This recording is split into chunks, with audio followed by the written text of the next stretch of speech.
All right, good morning. Everybody hear me okay? Yeah. Awesome. My name is Justin Collins. I work for the Rochester Police Department. I'm going to talk a little bit about recruitment and workforce development. So before I start, I want to tell you this presentation is dedicated to a young woman named Trista Sylvester. Previously to running the Rochester Police Department's recruitment and workforce development, I had my own company for about 6 years, in addition to being a police officer at Rochester. And I help young people find jobs. I actually started getting paid to do placements with different agencies that were looking because recruitment was getting so difficult. This young woman was in the program for about 2 years. We have a rank structure, which I'll talk about in a minute. She was a class sergeant, then became a class lieutenant. She was going to be our first ever female class captain. A tremendous young woman, about 22. So she went for about 2 years. She was just a leader in every sense of the word. Being so young, she was so comfortable interacting with police officers, so comfortable interacting with the community. So she had taken a few tests. She thinks she failed her first physical agility, but she wouldn't give up. She took a few more, and she was trending very closely being hired. And sadly, September 11th, 3 years ago, she was riding her motorcycle and she was hit by a drunk driver and killed. And to make it even worse, as that's awful as it is, about a month later, I was at a conference speaking about police exam career prep in the Southern Tier, and Sheriff Doherty, who's from Livingston County, stood up, and I was obviously not bringing up Tristan at that presentation. We were all still dealing with her loss, and Sheriff Doherty stood up and said, I just want to let you know, because he'd come to our class before, I just want to let you know that she was number 1 on our list, in our civil service list, and I knew she was. And I was very desperate to hire more females, but she was number 1 on my list. Basically, he said, I was going to hire her. I knew for sure that we wanted her. And that's heartbreaking because she was an awesome person. She's exactly the type of person that you would want to serve the community because she led with her whole heart. So I just like to keep her memory alive. And again, she was just a tremendous young person. This is who I am. I've been with the police department now almost 21 years. I've been a supervisor for 14. I supervised on patrol and our tactical unit. Was an FTO, an academy instructor, was the public information officer for the Rochester Police Department for 2 years. Past 10 years, I've done a lot with civilian hiring, police officer hiring, a lot with discipline. I supervise about 60 employees, and I have 3 civilian supervisors that are under me. Ran a nonprofit for 12 years. I ran my own business, as I mentioned, police exam career prep for 6 years. I stopped doing that once I started with the Rochester Police Department. I think they pulled on my heartstrings about helping our department because we were in a real bad way. So I paused what I was doing there so there's no conflict. I recruited, my team and I, a little over 500 police officers in Western and Central New York. Currently pursuing my graduate degree at the law at University of San Diego for law enforcement, public safety leadership. I was just telling Brian Salvo a minute ago that I went back to school 2 years ago for business management. I thought that's where my heart was. So I got my undergrad in business management. I did well, I just didn't like it. My heart is in law enforcement, and I enjoy what I'm doing right now, so you gotta follow your heart. So I'm gonna talk a little bit about our workforce development program. So, really important that you know how it operates. It's 100% voluntary. Nobody in the program is guaranteed employment. In fact, they sign a lot of paperwork that says, no matter what you do in here, you're not guaranteed to be a police officer with the Rochester Police Department. It's a hybrid program. Basically meaning we utilize social media platforms to stay in contact, to keep the candidates sticky with us, and we do some in-person stuff every other week. The expectations are slightly below a police academy, but just enough, in my experience, and through our process that we've seen, to weed out people who are not going to make it. We do a lot of volunteer work. On average, what we ask them to do is probably around 7 hours a month. They do probably 30 to 40 hours a month. They do it because they're focused. They want to be police officers because they want to serve the community, which is what ultimately we're looking for, but they really want to do it. And our motto in our program is, most people say, I want to be a police officer because I want to help people, right? Well, we say you don't have to wait. You don't have to, wait to become a police officer to help people. We do it right now. We work, and I'll show you the groups we work with. But we work with the people that are victimized, people that are in crisis. Those are the people that we have our workforce folks working with. We, as I mentioned, Tristan, we had a leadership hierarchy. So class sergeant, we have a few class lieutenants, we have a class captain. We have a lot of accountability in the group. I think these folks are creating structure, they're creating accountability. That's what they're being drawn to in law enforcement. A lot of these folks come from homes with mothers and fathers, maybe homes like you guys are from. But some of these folks come from foster homes. They come from single parent homes. They come from families that were on welfare. They want to be part of something to help the community. A lot of them have good experiences with law enforcement. Some have had bad experiences and are now officers. And it's changed their perspective, getting in the inside of what law enforcement does. So it's pretty awesome. Our objective is to build a program that's a direct line for RPG candidates to keep them engaged and prepared. What we find in the hiring process, I'm sure is very similar to what we have in Rochester, takes about a year due to a lot of the state things and the timelines that you have to meet. But we have done some things to change that. We speed up our physical agility. It's right after we take the written exam. We do some things, but still, it's still around anywhere from 9 months to about a year. So we want to keep the candidates sticky. We've created some processes and a system to make sure that the good ones stay sticky to us. The ones that need help stay sticky to us. The ones that suck, plain and simple, they leave. We want to create a vehicle for the department and city command to show our efforts to diversify.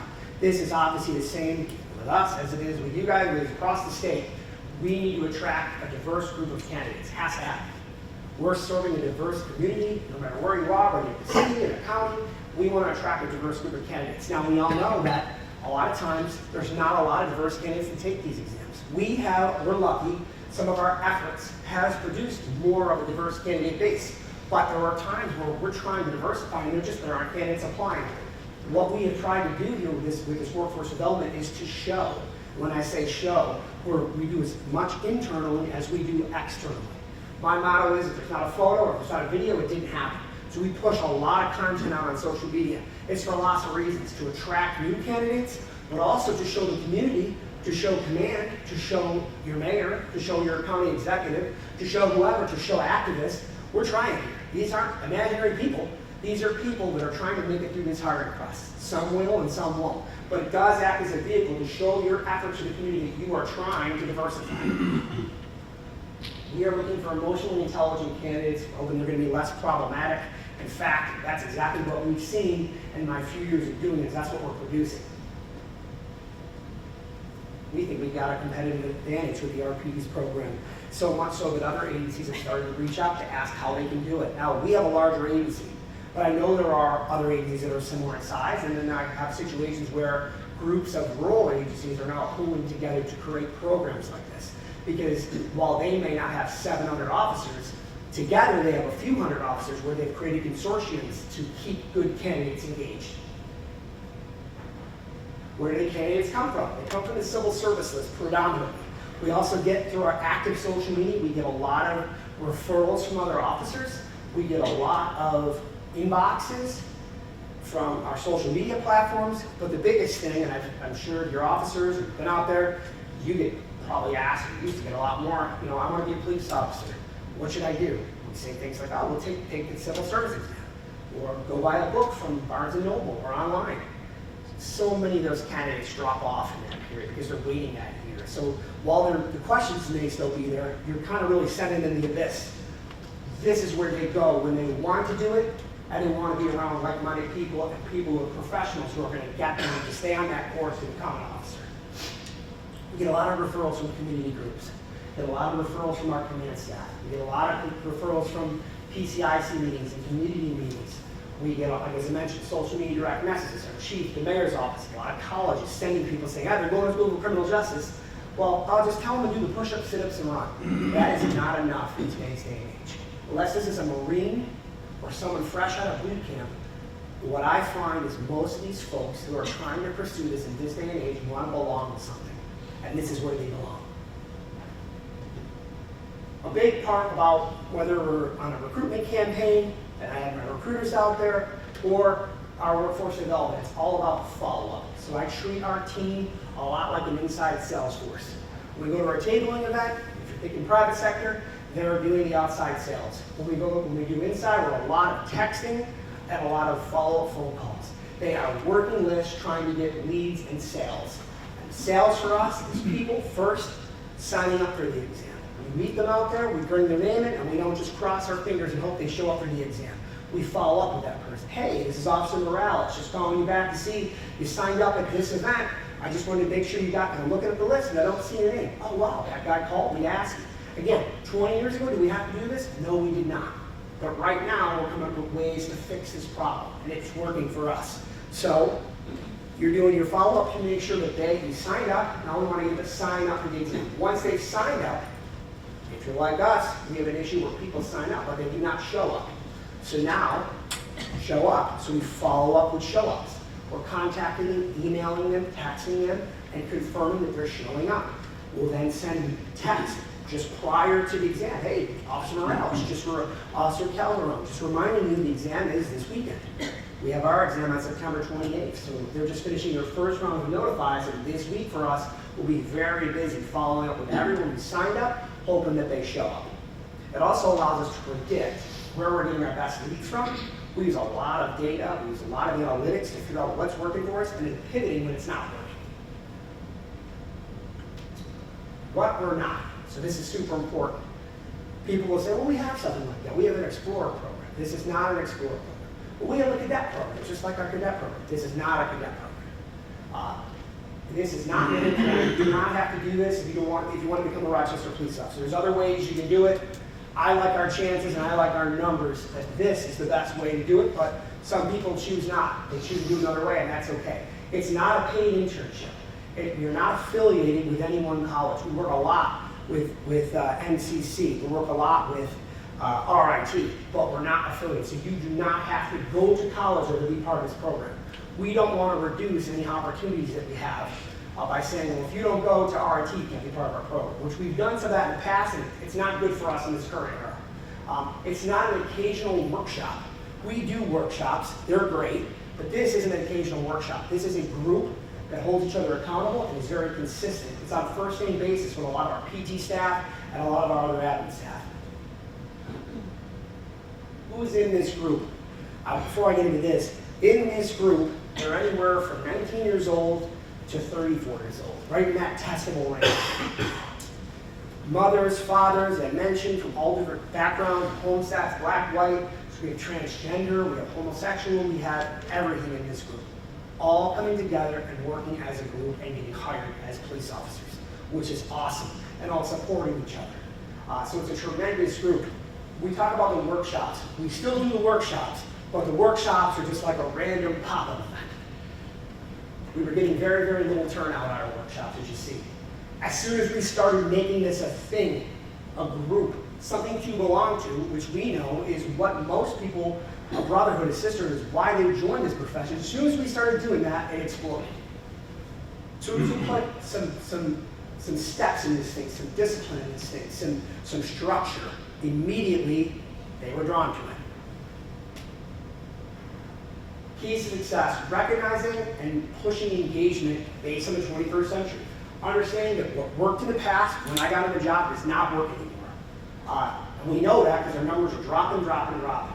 Today's hand is, they want to feel like they're part of something. They want to feel like they're helping the community. They want to receive feedback. They don't want to be left in the dark for a full year and not knowing where they stand. Are they progressing correctly in the process? Are they not? Do they need to make some changes? Are they never going to become a police officer? Or is it not going to happen with your agency, but maybe another agency? A little more direct communication. We're looking for support to accomplish the goals. There are people in the class that are physically fit that could crush any PT test. They're not there for the PT. They're there to belong to something. They're part of a community. They're there because they want to get to know their peers that they want to serve with. They're there to network. They're there to get an insight on a career that is important to them. A little bit about the process, how ours works. I kind of hit on all that. We do a lot with resume writing. We do a lot with public speaking. We do a lot with trending topics like implicit bias. We do stuff with financial management. So when these folks do become police officers, they're not getting rid of all their money, they're making smart decisions. We do a lot with mental health, we do a lot with wellness. Again, just enough to get them to understand it and to get them comfortable. But it's time well spent because a lot of these folks are going to become law enforcement officers. You have to focus staff management, relationship management, building a culture where people belong to something and are trying to. One of the most beautiful things about this group, and it really is the key, is that it's a lot like a minor league sports team. Because if you know about minor league baseball, right? Everybody's there, everyone's hoping for a shot at the show. The group is constantly rolling. There is no season. It's all the time. It's meeting all the time. It's constantly working. But when myself and Tommy get hired out of the group, now everybody in the group was like, wow, that's going to be me. I know Justin. I know Tommy. That's going to happen. I'm going to be next. It just reinvigorates everyone to go. Like, I'm going to keep doing this. I had a setback last time, but not again. I'm doing it. I got bounced out of this part of the process last time, but I know I can make it. He made it. I'm going to make it. And that happens. I view it like customer service. A lot of my thought process in policing is customer service. Customer is the community, and we work for the community. So our approach is about customer service. Treating people with respect is a lot easier than it sounds sometimes, right? People can be pretty ruthless to us at times. But we always remember the majority of the residents that we serve are good, honest people who are looking for us to be guardians and help them. We get our folks out there integrated in the community weekly, not a stop off, not a photo op one time. They're embedded at rec centers in our city. They're embedded at churches. They go to church services, all this on their own time, because their hope is to one day serve this community.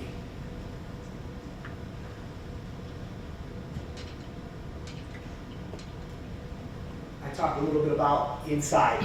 That's a terrible picture of me doing some weird shit with my hands, but that's the best I had. So, we're in there every Monday. They're checking in on social media, putting their goals in for the week, their personal goals, and their police prep goals. On Friday, they're putting in a win. Could be they got a great grade in their college class. Could be they painted their house. Could be they're getting engaged. But each week, they're putting their goals and their wins in, and they're on time. They have to do it in a certain amount of time. It's all laid out for them. They understand it. The veterans in the group, whether they have rank or they're just vets in the group, help raise the rest of the group.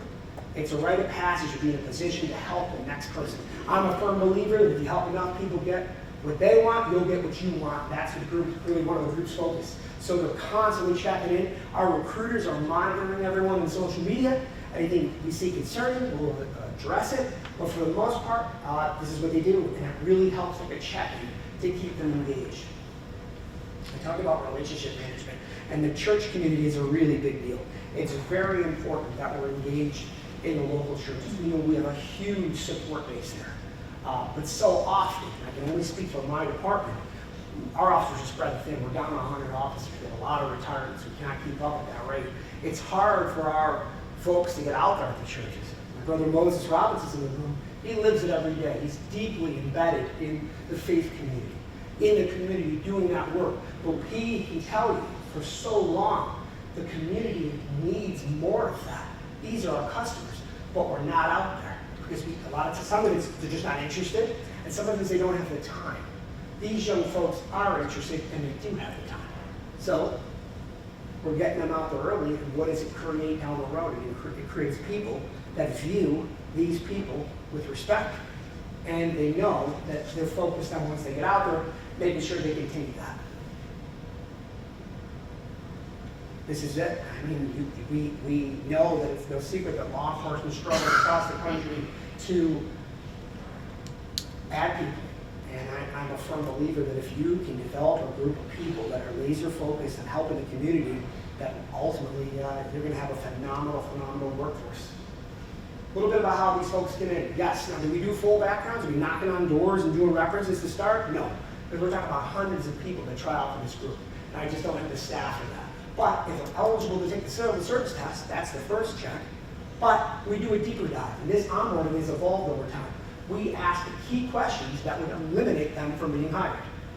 I also do records checks, or my team does records checks of everyone, to make sure that we're not selling a false dream to someone, also making sure that we're putting the right people in this group with our other prospects. So we have a pretty extensive onboarding process. We have standards that everyone has to read and sign off on. If they break those standards, unfortunately, sometimes they have to remove people. Sometimes it's obvious, they get arrested, which is rare. Sometimes they get in a fight. Sometimes they have police contact, they don't let us know about it. Sometimes they're just doing things on social media that they've been warned about before not to do, so they don't want to listen, they're gone. We can get rid of anyone at any time. Sometimes their appearance, someone came in with bright, like smurf blue hair, right? I know it's 2024. I know that we have to be a little more open-minded, right? But if you cannot be hired with the color of a blue crayon on your hair, like our department won't hire them, then I'm not doing the right thing by letting them in that group. And at the same time, with the frequency that these people are out in the community, they're not going to represent me, they're not going to represent our agency. So you can't do that. And people know that you have to kind of keep things. It doesn't have to be exactly to code where we work because you're not yet an officer, but you do have to meet the standards, and appearance is part of it. A little bit on our diversity, and I'll break this out in a minute.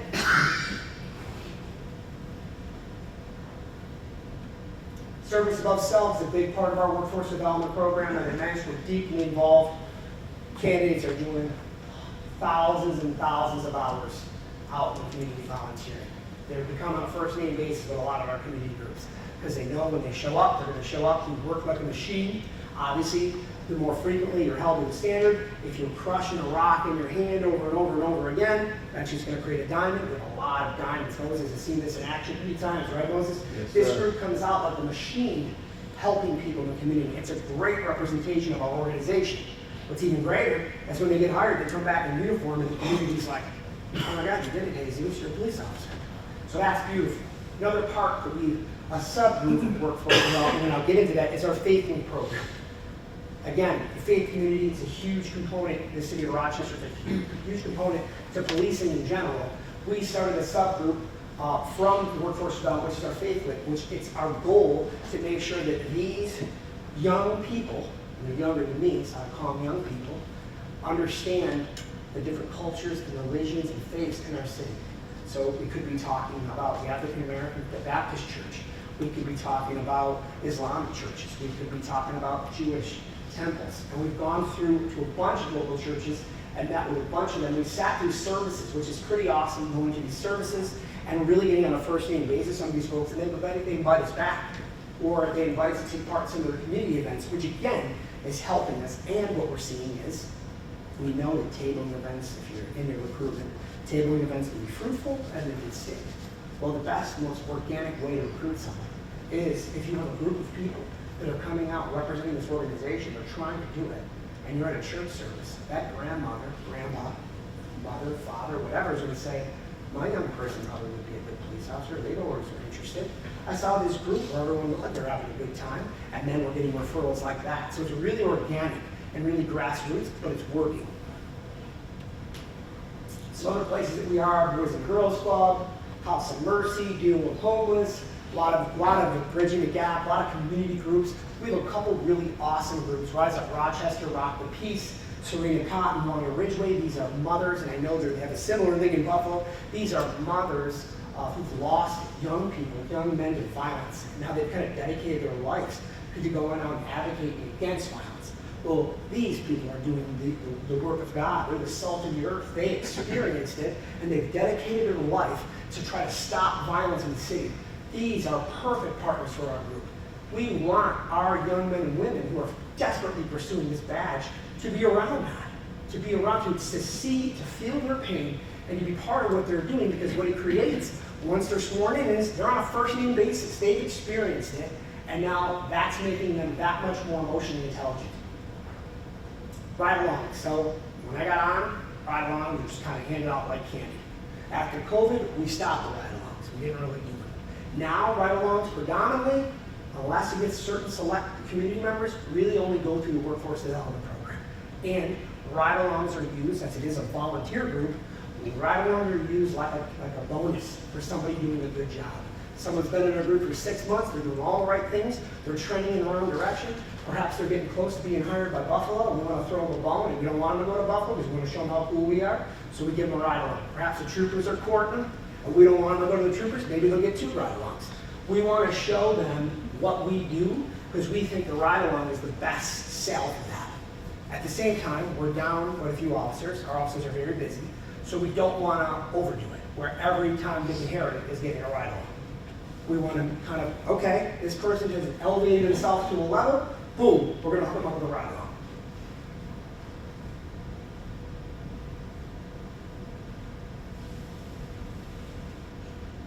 So some additional programs that have spawned from workforce development that have been very, very successful and very helpful for us.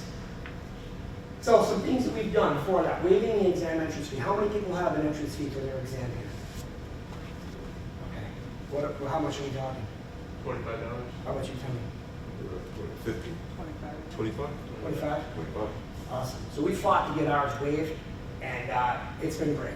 Now some people will say, well, if it's free, is this perhaps a less quality candidate? I don't want to make $25 for a young person going to college, or for perhaps a young person working 3 jobs, or perhaps a young person who's living in poverty be the reason why they can't pursue law enforcement. Like, why would we do that? So we take everyone, they sign up, and the rest of the process works itself. But don't make $25 be the reason why someone doesn't get a shot at, being a change agent and a community servant. Another thing, when I got there 3 years ago to change, was we talk about continuous recruitment. It's almost like a buzzword. But in our department, we weren't doing that. We were recruiting for 2.5 months through human resources, and then we shut the door on everyone. So after the deadline had happened on September 4th for us, you couldn't apply till July of next year, which is just insane. I want to capture everyone's information all the time, every day. Go ahead. How were you able to do that? I had to fight very long and hard with human With civil resources. service? Civil service and human resources. And I had to get everybody's attention that I possibly could and make the same point. We had to talk in front of city council, we had to ask everybody we could, because it didn't make any sense why you would tell someone $25 and you can't have a shot at doing it. There's no guarantee. So yeah, that's how we did it. No, I mean the continuous enrollment, or that shift. Same thing, both things, they kind of came one after another. We opened up part-time positions for recruitment. So as I mentioned, one of my other jobs is I have a huge civilian workforce that I manage.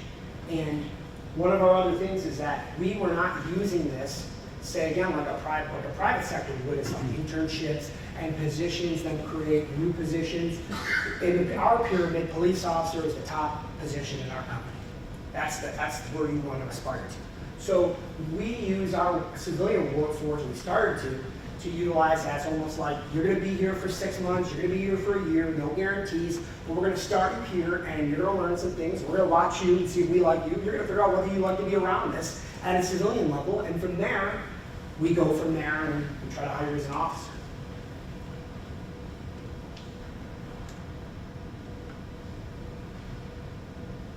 Again, long gaps is what we want to try to avoid.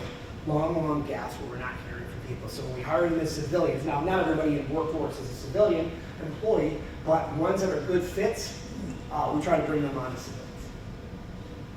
This is one of our programs, our early hire program. So part of one of the teams I manage is our camera room.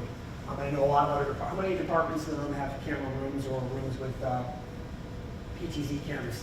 So these are, this and the other side of the room is our teleserve, our 311, where we take non-emergency police reports, the same police reports that officers are writing, and we also do Crime Stoppers tips. So you could be writing a story about someone stole change out of someone's car for the 6th time, kind of like, nothing's going to happen, but it is what it is, right? And then a minute later, someone's calling, whispering on the phone about a homicide that happened down Jefferson Avenue or happened on Clifton.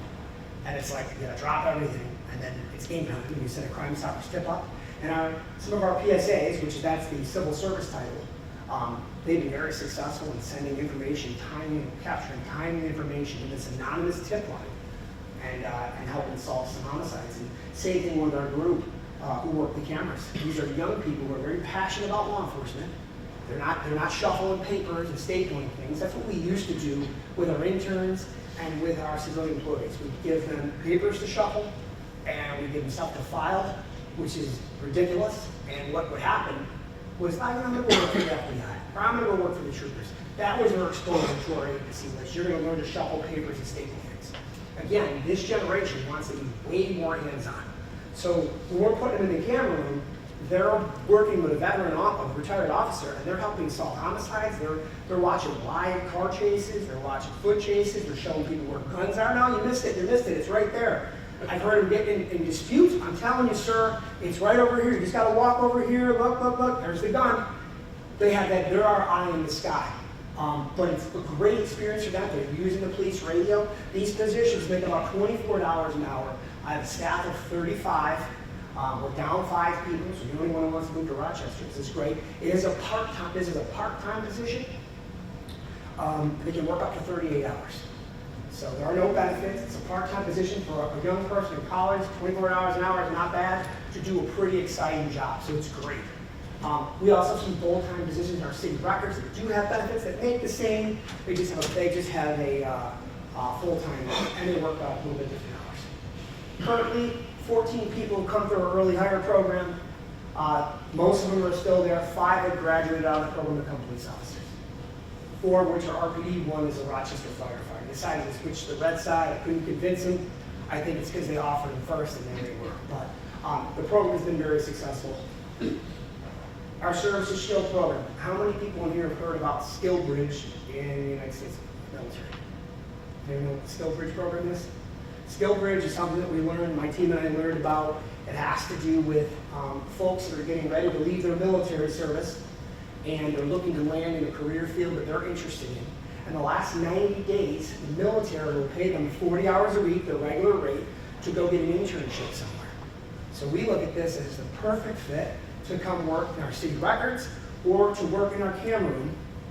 And it's free labor for us. It also gives us an inside track on getting, because a lot of these folks are looking to work in a lot of different police departments. So it allows us to show them what we can offer, what we do. Again, they'll be in there, they'll be part of the action, but they'll also be part of our workforce development program, getting to know people, the programmers, the other people in the class. And they'll also, again, ride-alongs, being very engaged. So it's a win-win for everybody. We've been successful landing some folks in and placing them from the military in our Service to Shield program. But Skill Bridge is the program that you can do that. It's big up in Fort Drum, and I'm sure they have it in the Niagara Falls Air Base as well. We do a lot with interns. Previously, as I mentioned, interns for us would just be like, they go hang out in homicide, they bring them on, they show them some scary pictures. But beyond that, it was just kind of like, you're just there.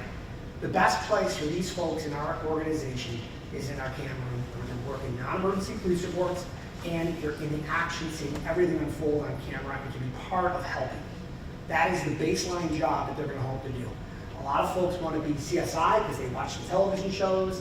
Some want to be canine. Those are all great things they aspire to. Some watch some of the investigative shows. They want to be investigators. That's not where we start an organization. So that might be a great dream, and you should definitely push for it. But starting here gets them involved in the action. It's realistic, and they're just one step away from actually knocking on people's doors when they go to 911 calls.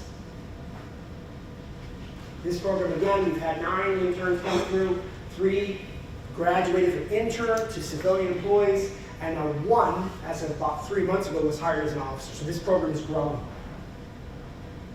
Big thing that I challenged my team to improve the amount of women that we have in our organization. So we're hoping by 2030 that 30% of our workforce will be women, and my boss had challenged me to that as well, and we're continuing to push that. I'd say out of our 70 that have been hired, which I'll get into in a minute, we've had probably about maybe around 27, 28 women that come through the program that are now officers. Talk a little bit about Faith Link. There's some of the other stuff that I mentioned. A lot of police. How many people have police activities in their organization? Police activities, police athletic leagues. Anybody have those in their organization? PAL programs? No. So we have a PAL program in our organization. It's mainly all officers that are on the job that are volunteering their time. Our big signature event is our Shop on the Cop, and then we do a lot of reading programs. But the big thing is we bring folks from in our PAL program that they're getting into from our workforce development. They're experiencing some of these other stuff with these officers, and they're becoming officers. So what's awesome is this person right here is part of workforce development. Now he's an officer. These folks are all officers now. This kid right here is an officer. That's CJ, he's an officer. They all started out, though, doing PAL stuff as volunteers as part of workforce development. So again, we talk about the tiers. They're integrating themselves inside the police department, and we're getting a competitive advantage because they want to work for us versus going to you. And when they don't get hired, and we'll talk about that in a minute, they get really frustrated because they want to work for us. So then they try to lateral back to us. So again, making them sticky. Another piece, when we talk about results, is there's always a drop-off when people sign up for the exam. We've experienced it. Folks are signing up, but they're not showing up. 90% of our workforce group, we've got about 105 in the group right now. 90% show up for the exam. So that's perfect. That's what we want. If you're going to put all that time in volunteering and be part of a group to not show up for the show doesn't make any sense. 60% pass rate for our physical agility, and then we try to focus them with physical agility instructors if there's things they have to work on to try to get them ready to get through it. We have about 70 folks from our workforce development that are currently in the background process. As I mentioned, as we started, it's coming up on our 3-year mark. 70 people have come through the program that have been hired to date. Now, out of that 70, I think we're around 34 have been hired by RPD. Others have gone to the Monroe County Sheriffs. They've gone to some of the towns and villages, Greece PD, Gates PD, Irondequoit, and some other agencies around. I was just talking with someone in a moment about some of the processes inside of our department, inside human resources for our city, that are making it hard for us to hire these folks, but then literally a week later, they're picked up by a neighboring agency. So if they're good enough to be hired by them, why can't we hire them? And then these people are getting promoted. So we're going back to when I was doing police and career prep, but there were people that were refused by my own department that are now sergeants and lieutenants in these departments and thriving. So there's still some work to be done with some of the integrated systems and processes. I'm not for open up the floodgates, lower the standards, and let anybody in. But at the same time, what worked 40 years ago is not working anymore. The numbers show that. And again, the facts are that people are leaving and getting promoted other places, a lot of them, and they're not even good enough to work for us. I don't understand that's possible. I think we need to relook. So we're continuing to fight on our end to change some of that, but we're very proud of every one of those 70 to date that have been hired. Out of that 70, 80% diversity. When I talk about diversity, African American, Hispanic, women, very proud. Native American Indian, a lot of Middle Eastern, folks that are first-generation police officers, never had an opportunity, some have gone through the process and had the door shut in their face, did not know the roadmap to get hired, and we helped them with that roadmap.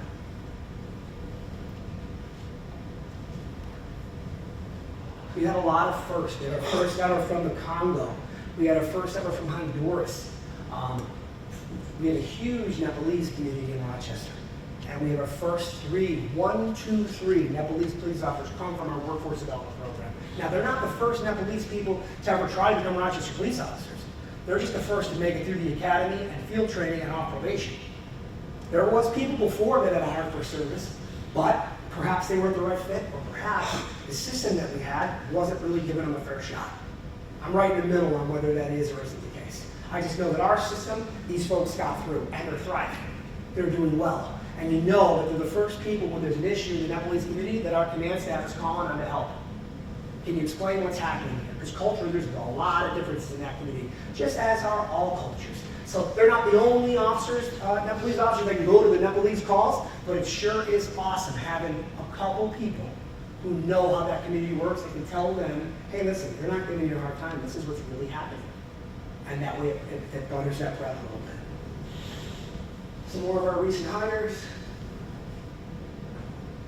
These people become very close in this group. They'll spend an average of a year, some spend 2 years together. They now are standing up at each other's weddings. They become godfathers and godmothers for their children. They're a family, without a doubt. They care a lot about each other. They care about each other's success, and it's genuine. We're a judgment-free group. We're all about lifting each other up. If we see any nonsense where people are not acting like that, they just know it's not for them. I help them leave. I give them an opportunity to fix their behavior. If they don't, they're gone. We're about lifting each other up. We're about building a culture that is strong, inclusive, but is successful. Not about lowering standards. I'm about raising up the culture.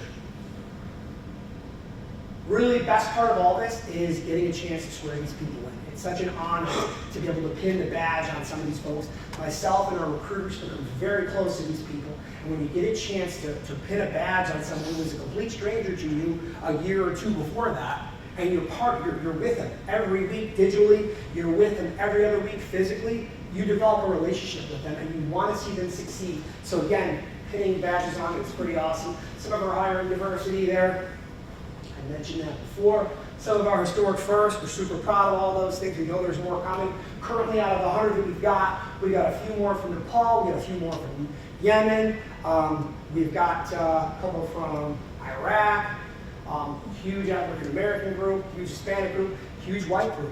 Everybody together working towards becoming Rochester police officers. Our program was recognized by our city in the consent decree. This is a huge landmark win. It means it's not going to go away without a fight. So all the work that we've done to ensure that after I leave, to ensure that after my recruiters leave, to ensure the chief leaves, that this program has to exist in some form or fashion to ensure that it happens and the workforce development exists. We were recognized by our mayor for an innovation award last year. If you would have told me 20 years ago, or even 8 years ago when I started my business, that the city of Rochester would have ever allowed me to basically implement a process and a program that was private into our city, I would have said never in a million years. If your government agency is a lot like my government agency, they work like it's 50 years ago, right? They don't innovate, there's no processes, a lot of talk, not a lot of action. That's not against any administration, it's just my experience in my 20 years with various groups. Our mayor, our chief allowed us to innovate, they allowed us to work through things and to develop something that works like a machine and that the community, our customers, benefit from. And the officers play a part. The officers come out, they do presentations, they're taking them on ride-alongs, they're meeting people, and they're like, yeah, this person's solid. I'm going to tell my little brother to do this. I'm going to tell my sister to do this. Plus, the wildest thing, I would never have gotten this perspective. Once they're out of my group, I do not meddle in their academy because I want them to get their academy instruction. New leaders that are leading them. They got my mission, they've accomplished it, but we had an individual, Safir, who was in the United States military, and he started the academy. He was there for like 3 months, and then he got pulled up, he got activated for the military, he had to leave. So he didn't finish the academy, so he had to come back and do it when he got back, which was the next class. So he was part of workforce development. I brought him in as an early hire to get civilian work, and he then stayed in workforce development and was with us for about 7 months. And he told me in a community event, he's like, you know, I was in the other academy. I said, yeah, I know. He's like, what was really wild to me was when I first got there, because most of the academy, that academy was ours. There was like 2 or 3 people that weren't. He was one of them. He said, everybody knew each other. Like the first day, everybody was like family. And again, I'm not there, so I'm not with them when you're in the academy. But I'm assuming that's how it would be. And he goes, and I was kind of like, how the hell does everybody know each other like this? This is awesome. And it stayed like that the entire time. And he got close to them, but then of course he got pulled out and went to his active duty. So it just gave me another perspective that the academy can be tough. So having a group that you can rely on and that can help you through it is a great, great thing. And that's what we created with that. DCJS had it as part of our knowledge bank. So it's pretty awesome to be included in knowledge bank. I know there are several agencies that have already reached out to me that have asked more information, utilizing that link to learn how to do what we do, and I'm building those programs now, which I think is great. And we appreciate the DCJS letting us do that, partnering with us on that, and it's been really awesome. I mentioned the different pipelines. Career Pathways to Public Safety is a program we're bringing back, and I'll get to that before I close. Also, we have our cadet program, we do the right thing, we have Pell. All these things are different steps in the process of partnerships with colleges to get to workforce development. What was missing was, out of all those programs, whether it's an Explorer program, whether it's a cadet program, they all stop about 19. Our program goes from 19 to 34. So right in that testable range. So we don't just let them go and pick a new career or go to somewhere else down south. We want them here in our communities. So we developed an adult type program that keeps them engaged in, as I told you, all the different benefits that come from being part of it. What it takes to operate this group. I am the supervisor there. Then you've got, I have one officer currently, I have two public safety aides, Kennedy and Jessica, that's Michelle Calderon, she's my officer. Now, on a temporary basis, we bring in recruiters to work in a temporary basis to go out and do tabling events. They're not permanently assigned to me, it's a rotating cast. These folks I picked, they do great, but they'll be with us doing tabling events just because Michelle's only one person. But they'll come out on a rotational basis, so they're with me for 30 days, then they're gone. We'll do spot events here and there, but they get their 30 days and they're gone. Kennedy and Jessica and Michelle work for me on a full-time basis. Kennedy does social media. She also does a lot of admin stuff, keep track of our spreadsheets, helping update our processes. Jessica, same thing, she does a little of that. She also does a lot with our onboarding for our new people, helping with our records checks, and various other stuff. They're both awesome, as is Michelle.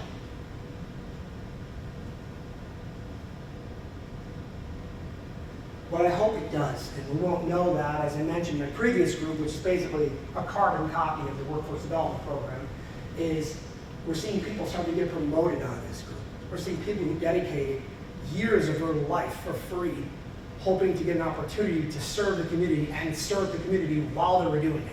So, I mean, they're either nuts, which we're working on making sure they're not, right? We go through our process, or these are people who are die-hard community servants who want to work here. We want to make sure that we give them an opportunity to work with us. What we're hoping for is developing future community leaders, higher quality candidates who are more emotionally intelligent and ready to work. Truly understanding the department culture they're about to go into. And there's cynics and there are negative people in every organization. I know that. We'll never get rid of those folks. Hopefully they retire out and we build a new crop of people who are less cynical and who care. Now, there's also some phenomenal people that I work with that care a lot. They do great work. But we've got our fair share of cynics.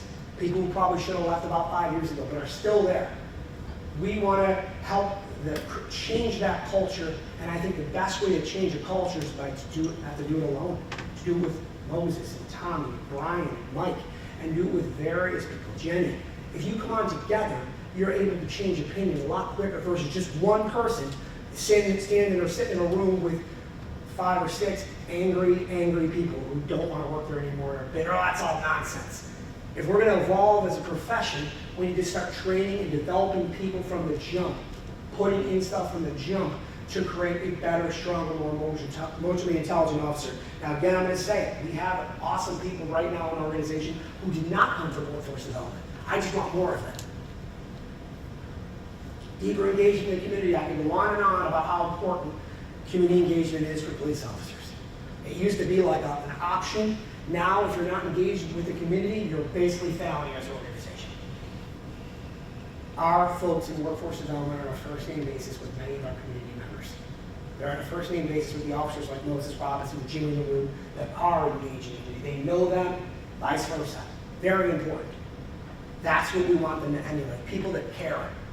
We want them to emulate investigators that care, sergeants that care, lieutenants that care. Those are the folks that gravitate towards coming to our workforce development program because they see what we're doing. The ones that don't care don't, and I'm okay with them they're not doing it. We want to cut down on complaints and internal issues.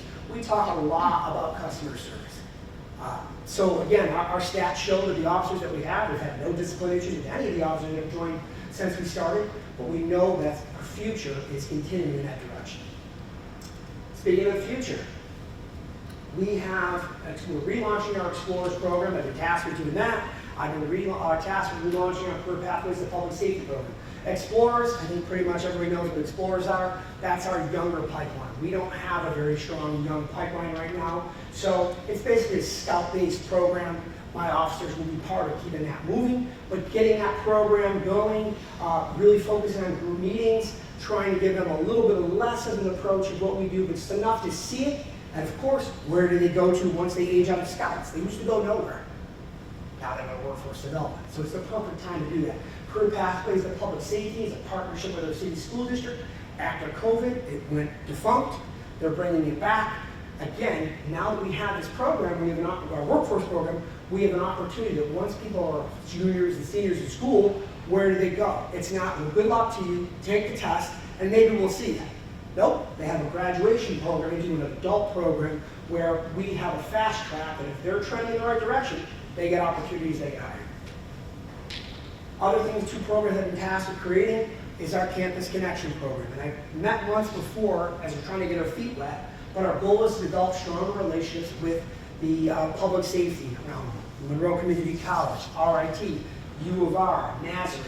There's a lot of folks in there that are interested in law enforcement, but perhaps didn't make it, or aren't quite ready, but will be at some point.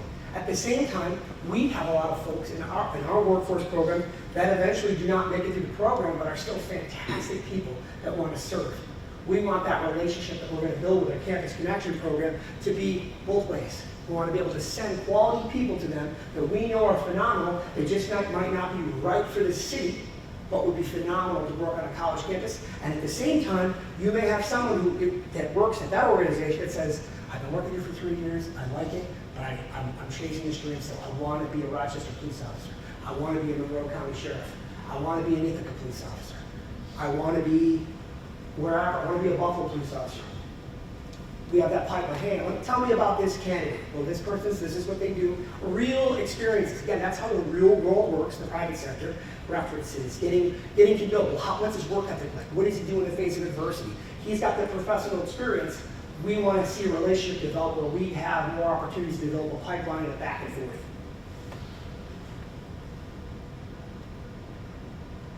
This was last Monday, so we just added 70 new people to our group. The blue shirts are people that have been there more than 3 months. Black shirts are people that pass their physical agility. As I mentioned, people cycle out of the program, they get hired. Usually it's with our RPD, but we don't we want people to be hired. So we get hired by Syracuse PD, awesome. But people constantly getting hired, but it's a family. They do a lot of PT stuff. They bring our PT instructors in there. We keep them guessing. We do a lot with public speaking. We do a lot with customer service. We bring customer service professionals in there because we're putting everything in this pot, hoping that it will bloom and do an awesome, awesome flower. This is me. I'm on LinkedIn. I do some consulting from time to time. If anyone ever needs anything or wants to know anything about how we do it or how we can take some questions today, I ask that you follow me on LinkedIn. That's my cell, my personal email. And that's that. Does anybody have any questions? No? That was easy. Okay, I think that's it then. That's it. Awesome. Thank you guys. Appreciate it.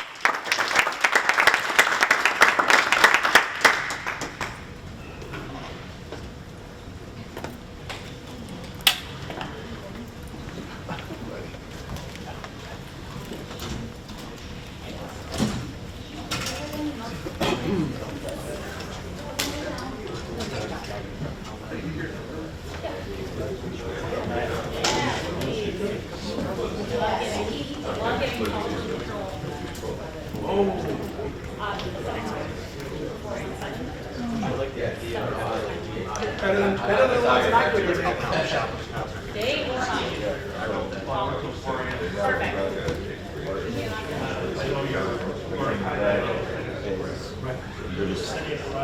Oh, really? 4 or 5 years ago. I don't mind. Some people are asking about it. It's fine, they call me. I would rather know. Because that way, like, let's say, I don't know, let's say it's like Thursday night and, you know, at like 11 o'clock, you're